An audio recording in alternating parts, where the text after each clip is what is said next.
अगर आपका बच्चा आपको कुछ बताना चाहे, स्पेशली सेक्सुअल अब्यूज़ के कंटेक्स्ट में, और आप उसे इग्नोर कर दें, तो क्या क्या हो सकता है बच्चे की लाइफ में। ऐसी 3 स्टोरीज मैं आज आपको सुनाऊंगा। इनमें नाम ऑब्वियसली चेंज कर दिए गए हैं टू मेंटेन कॉन्फिडेंशियलिटी, लेकिन स्टोरी सब सच है। आप में से कुछ लोग सोच रहे होंगे कि स्कूल्स में तो आजकल गुड टच बैड टच सिखाया जाता है, तो फिर ये क्यों। मे बी आप प्रिविलेज हैं क्योंकि सिर्फ 10 से 15% स्कूल्स में ही अभी भी ये चीज़ सिखाई जाती है, और मेजॉरिटी ऑफ इंडिया उन स्कूल्स में पढ़ना अफोर्ड नहीं कर सकता। और जब बच्चे ये सब जानते भी हैं ना, उनके पेरेंट्स भी कई बार इस चीज़ों को सीरियसली नहीं लेते। तो ये वीडियो हर पेरेंट के लिए है, स्पेशली उन पेरेंट्स के लिए जो सोचते हैं कि हमारे घर में ऐसा नहीं हो सकता, बच्चा ड्रामा कर रहा है, या किसी को पता लगा तो लोग क्या कहेंगे। पहली स्टोरी रोहिणी की है, जो अब 22 साल की है, लेकिन 9 साल की उम्र में उसके साथ कुछ ऐसा हुआ। उसके ताया जी ने उसे इनअप्रोप्रिएटली ब्रेस्ट पे टच किया। उसने ये बात अपने पेरेंट्स को बताई, तो आप जानते हैं उनका रिएक्शन क्या था। उसके पापा ने उसे डांट दिया कि ताया जी हैं वो, ऐसा कैसे कर सकते हैं। और जब उसने मदर को बताया, मदर ने बोला घर की इज्जत का सवाल है, तेरी शादी का सवाल है, आगे तेरी इज्जत का सवाल है, इस चीज़ को यहीं दबा दे। तो रोहिणी चुप हो गई, लेकिन ये इंसिडेंट यहाँ ख़त्म नहीं हुआ।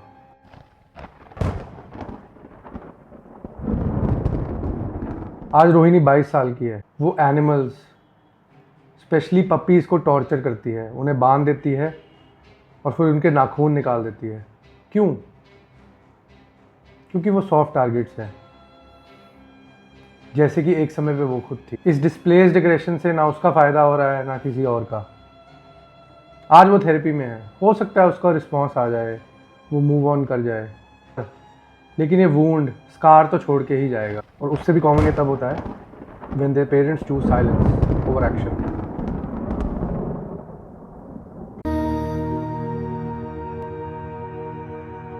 अब मैं आपको दूसरी कहानी सुनाता हूँ, राहुल की।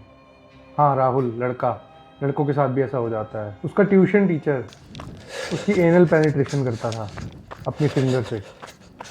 जब उसने अपने फादर को ये बात बताई, उसके फादर बोले तुझे शर्म नहीं आती ऐसे बोलता है इतने अच्छे टीचर के लिए, इन्होंने तो तेरे स्कोर को इतना ऊपर लेके गए हैं। राहुल सुनता रहा, जाता रहा, अब्यूज़ सहता रहा।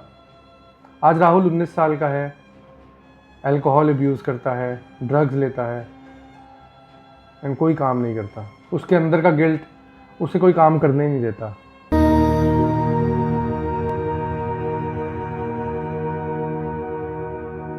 तीसरी और आखिरी story, Nita.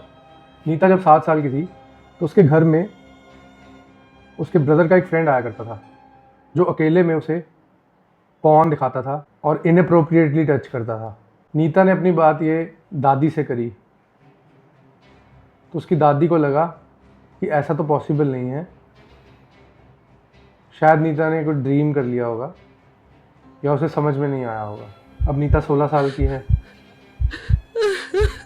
Regularly she abuses and cuts herself to feel alive, because otherwise she feels numb all the time.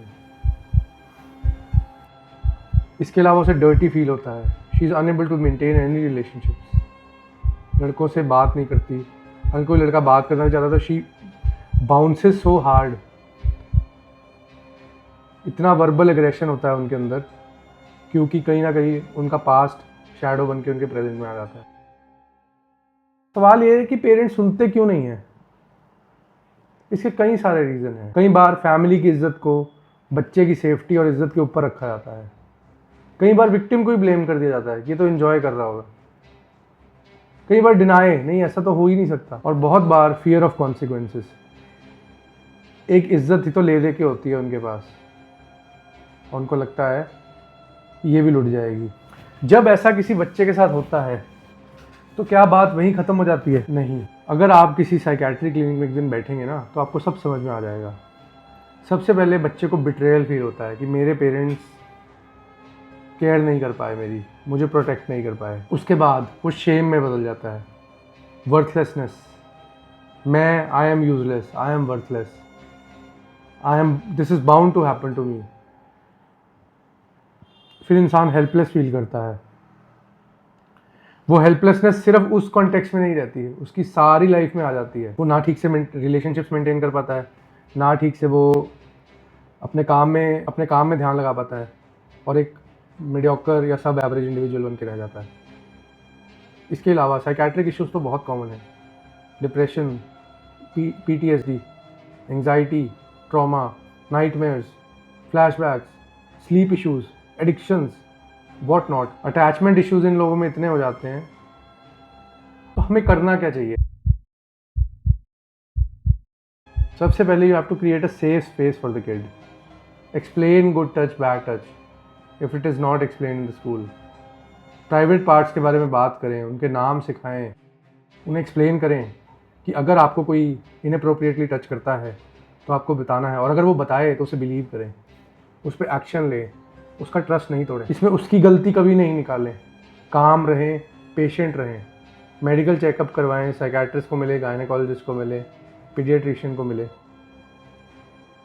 Ideally आपको पॉक्सो एक्ट के अंदर कंप्लेंट फाइल करनी चाहिए। Long term support in the form of therapy and medication might be required. और इन चीज़ों को prevent कैसे किया जाता है? घर में इन चीज़ों के बारे में ओपन कम्युनिकेशन होनी चाहिए। आपको masturbation, sex, good touch, bad touch, menses, ये सब अपने बच्चे को खुद से सिखाना है, ताकि वो गलत इन्फॉर्मेशन से नहीं सीखे। और ये हमेशा याद रखें कि prevention is perhaps the best form of cure in this case, because even if you look after the patient in therapy, it is likely to leave a scar. Thank you.